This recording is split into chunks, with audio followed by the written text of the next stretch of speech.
ಅಭಿನವ ಭಾರತ ಪಾತ್ರಗಳ ನಡೆನುಡಿಯ ಸಮಸ್ಯೆಗಳು. ಆತ್ಮೀಯ ವೀಕ್ಷಕರೇ, ದೇಶ ಬಾಂಧವರೇ, ವಿದ್ವಾಂಸರು ಒಂದು ಮಾತನ್ನು ಹೇಳ್ತಾರೆ.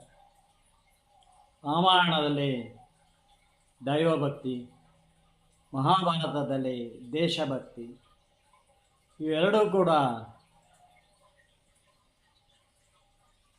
ಸತ್ವಗುಣದಲ್ಲಿ ದೈವತ್ವದ ತತ್ವಾದರ್ಶಗಳನ್ನು ಹೇಳ್ತವೆ.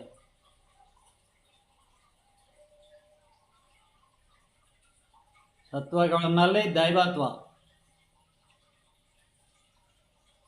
ಹಾಗಾಗಿ ನಾವು ಯಾವುದೇ ರೀತಿಯಲ್ಲಿ ರಾಮಾಯಣವನ್ನಾಗಲಿ ಮಹಾಭಾರತವನ್ನಾಗಲಿ ಹೇಗೆ ಹೊಸ ರೀತಿಯಲ್ಲಿ ಹೇಳಿದರೂ ಕೂಡ ಸಂದರ್ಭ, ಸನ್ನಿವೇಶ, ಪಾತ್ರ ಪೋಷಣೆ ಎಲ್ಲದರಲ್ಲೂ ಕೂಡ ಅದು ಮೂಲಕ್ಕೆ ಅಪಚಾರ ಆಗಬಾರ್ದು. ಟೈಟಲ್ ಕೊಡುವುದರಲ್ಲೂ ಕೂಡ ಒಂದು ವಿಡಿಯೋಕ್ಕೆ ನೀಚ ಸ್ವಾರ್ಥದಿಂದ ಹೀಗೆ ಕೆಟ್ಟನಾಗೆ ಈ ಕಾಲಕ್ಕೆ ತಕ್ಕಂತೆ ಒಳ್ಳೆಯದಕ್ಕೆ ಕಾಲ ಅಲ್ಲ, ಈಗ ಸತ್ಯವಂತರಿಗೆ ಕಾಲವಲ್ಲ, ನಾನು ನೋಡಿದ ಕಾಲ ಅಂತೂ ಅಲ್ಲವೇ ಅಲ್ಲ. ಹಾಗಾಗಿ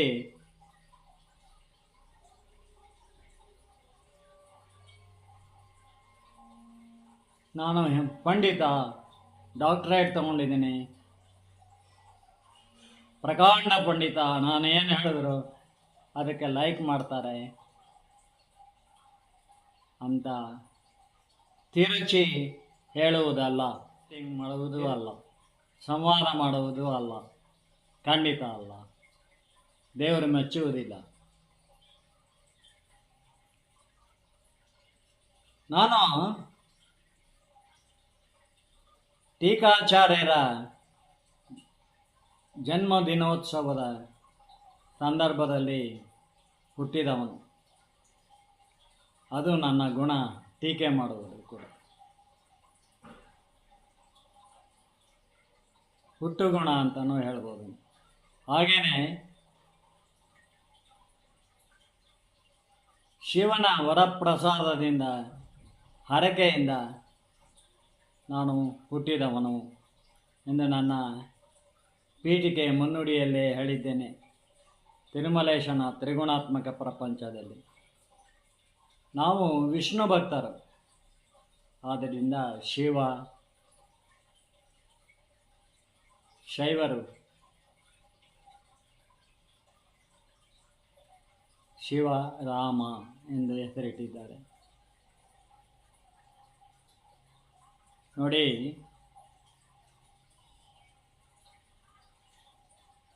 ನಾವು ವಯಸ್ಸಾಗಿದೆ ಅಂತ ಅಲ್ಲ, ನನಗೆ ವಯಸ್ಸಾಗಿದೆ ಅಂತ ಅಲ್ಲ, ಯಾರು ಯಾವಾಗ ಇಲ್ಲಿಂದ ಹೋಗ್ತಾರೋ, ಆ ಕರೆ ಬರ್ತದೋ ಹೋಗಿಬಿಡ್ಬೇಕಾಗ್ತದೆ. ಇರುವಾಗ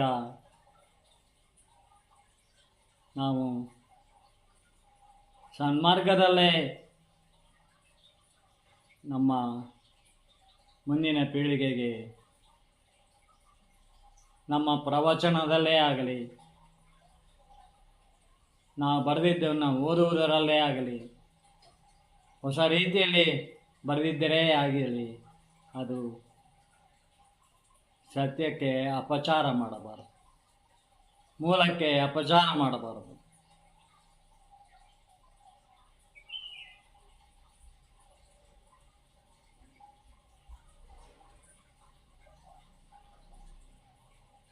ನಾನು 50ರ ದಶಕದಿಂದಲೂ ಕೂಡ ಬಾಲಕನಾಗಿದ್ದಾಗ ಆಗ ಈ ದೇಶವನ್ನು ನೋಡಿದ್ದೇನೆ. ಭಾರತ ಹೇಗಿದೆ ಹೇಗಿಲ್ಲ. ಆಗ ಎರಡನೇ ಮಹಾಯುದ್ಧ ಆಗಿ ಆಗಷ್ಟೇ ಕಾಲರಾ, ಪ್ಲೇಗು, ಸಿಡುಬು, ಟೈಫಾಯ್ಡ್ ಕಾಯಿಲೆ. ನನಗೆ ಟೈಫಾಯ್ಡ್ ಆಗಿತ್ತು, ಸಿಡುಬು ಆಗಿತ್ತು. ಸಿಡುಬಿನ ಕಲೆಗಳಿಲ್ಲ ಸದ್ಯ. ನೋಡಿ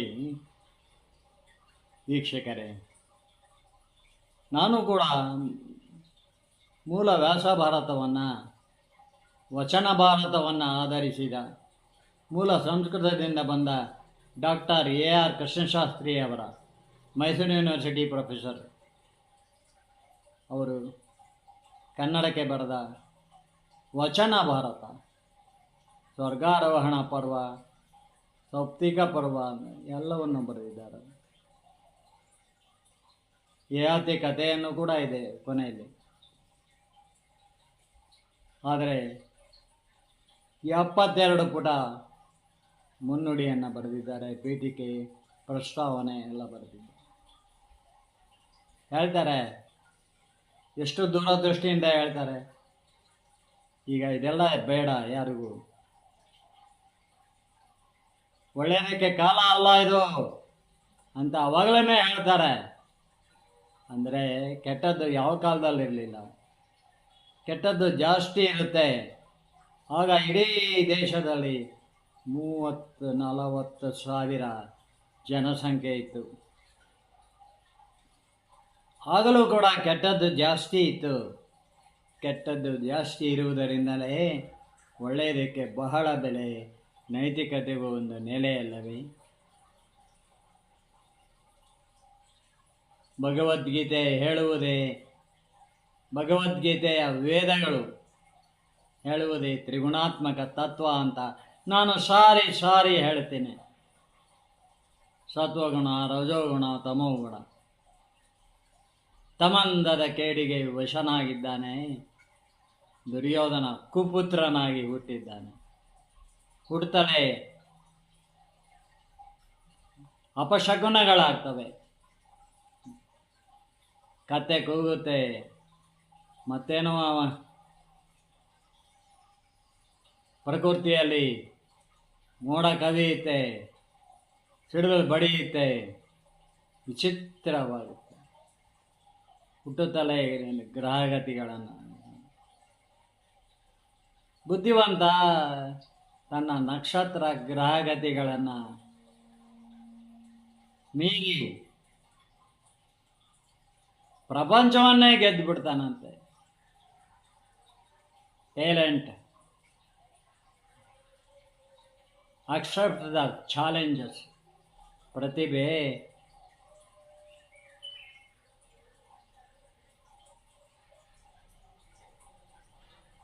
ಎಲ್ಲ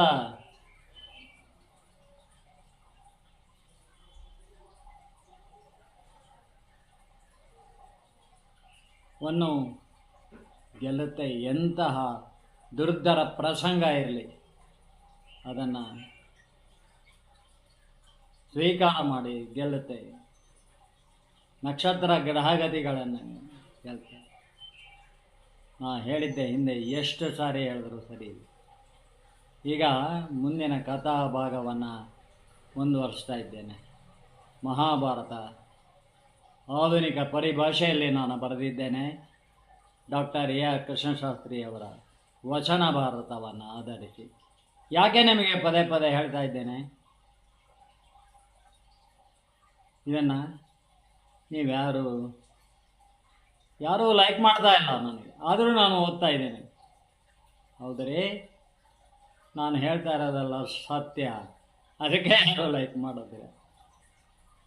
ಸತ್ಯವಂತರಿಗೆ ಇದು ಕಾಲವಲ್ಲ, ಸತ್ಯ ಹೇಳೋರಿಗೆ ಕಾಲವಲ್ಲ ಮಹಾಭಾರತದಲ್ಲಿ. ಆದರೆ ಸತ್ಯದ ತಲೆ ಮೇಲೆ ಹೊಡೆದ ಹಾಗೆ ನಾನು ಕೂಡ ಬದಲಾವಣೆ ಮಾಡಿದ್ದೇನೆ. ದ್ರೌಪದಿಯ ಮಾನಭಂಗ ಪ್ರಕರಣದಲ್ಲಿ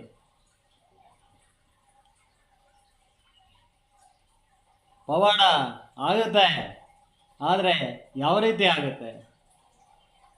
ಪವಾಡ ಇಲ್ಲದೆ ಬರೆಯೋ ಭಾಳ ಗ್ರೇಟ್ ಆಗಿದ್ದಾರೆ ಇವತ್ತು.